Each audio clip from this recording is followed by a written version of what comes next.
Bab 19.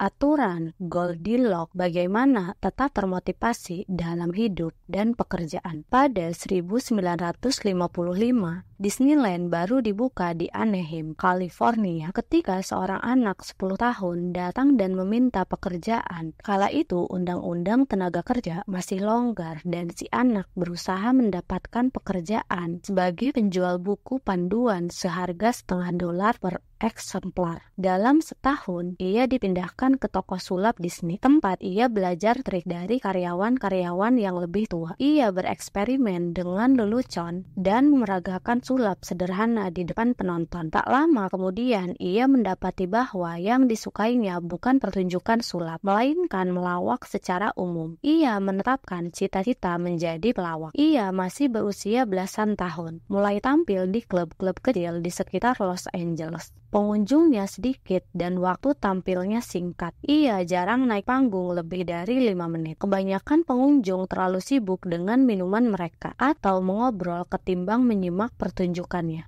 Pada suatu malam, ia tampil dengan aksi stand up di sebuah klub yang tanpa pengunjung. Bukan pekerjaan yang gemerlapan, tapi tak diragukan lagi penampilan bertambah baik. Aksi-aksinya pertamanya hanya 1 atau 2 menit. Sekitar usia SMA, materi lawakannya berkembang dan ia bisa tampil selama 5 menit. Beberapa tahun kemudian, ia mampu tampil 10 menit. Ketika berusia 19 tahun, ia tampil seminggu sekali dengan jatah 20 menit sekali tampil.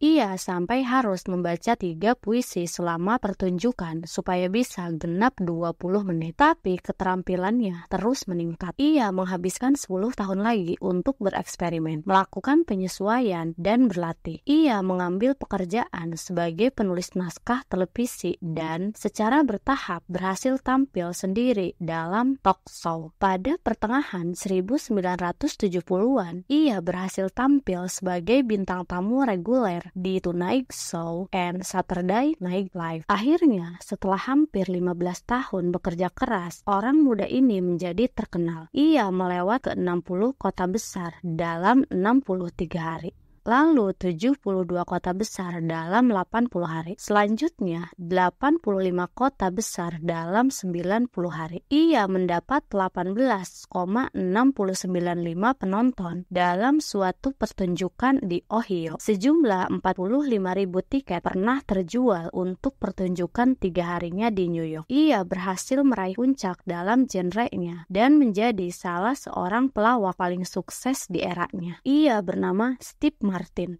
Kisah Martin menawarkan perspektif yang memesona tentang apa yang dipilihnya untuk mempertahankan kebiasaan dalam jangka panjang. Komedi bukan untuk orang penakut atau pemalu. Sulit membayangkan situasi yang menghujam jantung kebanyakan orang ketika tampil sendirian di panggung dan gagal membuat seorang pun tertawa. Namun, Steve Martin berhadapan dengan kekuatan seperti itu setiap minggu selama 18 tahun. Ia berkata, 10 tahun untuk belajar, 4 tahun untuk menyempurnakan, dan 4 tahun untuk sukses besar. Mengapa sebagian orang seperti Martin bertahan dengan kebiasaan-kebiasaan mereka? Entah berlatih melawak atau menggambar kartun atau bermain gitar. Padahal kebanyakan kita sulit untuk tetap termotivasi. Bagaimana kita merancang kebiasaan-kebiasaan yang membuat kita tertarik mendekat, bukan malahan menjauh? Ilmuwan mempelajari pertanyaan ini selama bertahun-tahun. Meski masih banyak yang harus dipelajari, satu temuan yang paling konsisten adalah bahwa mempertahankan motivasi dan meraih hasrat memuncak adalah mengerjakan tugas dengan tingkat kesulitan yang masih terkendali. Otak manusia menyukai tantangan, tapi hanya jika berada dalam zona kesulitan yang optimal. Bila senang bermain tenis dan berusaha bermain serius melawan anak berusia 4 tahun, Anda akan segera menjadi bosan. Itu terlalu mudah. Anda akan memenangkan semua angka. Jika bermain melawan pemain profesional seperti Roger Federer atau Serena Williams, Anda akan dengan cepat kehilangan semangat karena pertandingan terlalu sulit. Sekarang pertimbangkan bermain tenis melawan orang yang setara. Selama pertandingan, Anda memenangkan beberapa angka dan kehilangan beberapa angka. Anda mempunyai peluang yang baik untuk menang.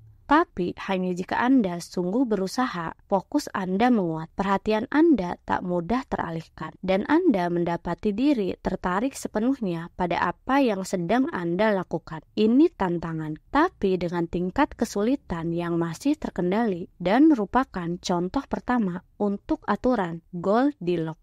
Aturan Goldilocks menyatakan bahwa manusia mengalami motivasi puncak ketika sedang mengerjakan tugas-tugas yang tepat berada di tepi terluar kemampuannya saat ini. Tidak terlalu sulit, tidak terlalu mudah, tapi pas. Karir komedi Martin adalah contoh yang sangat bagus tentang penerapan aturan Goldilocks. Setiap tahun, ia memperpanjang penampilan komedi, tapi hanya 1 atau 2 menit. Ia selalu menambahkan bahan baru, tapi juga mempertahankan beberapa lelucon yang dijamin membuat orang tertawa. Cukup banyak kemenangan membuatnya tetap termotivasi, tapi kesalahan yang timbul juga cukup untuk membuatnya tetap bekerja keras. Ketika Anda memulai kebiasaan baru, penting untuk mempertahankan perilaku itu semudah mungkin sehingga Anda dapat bertahan meski keadaan sedang tidak ideal. Ini gagasan yang kita bicarakan secara terperinci sewaktu membahas hukum ketiga perubahan perilaku. Namun begitu kebiasaan menjadi mapan, penting untuk terus maju meski hanya sedikit. Perbaikan dan tantangan kecil ini membuat Anda tetap sibuk, dan bila Anda sampai tepat ke zona Goldilocks, Anda dapat meraih kondisi flow.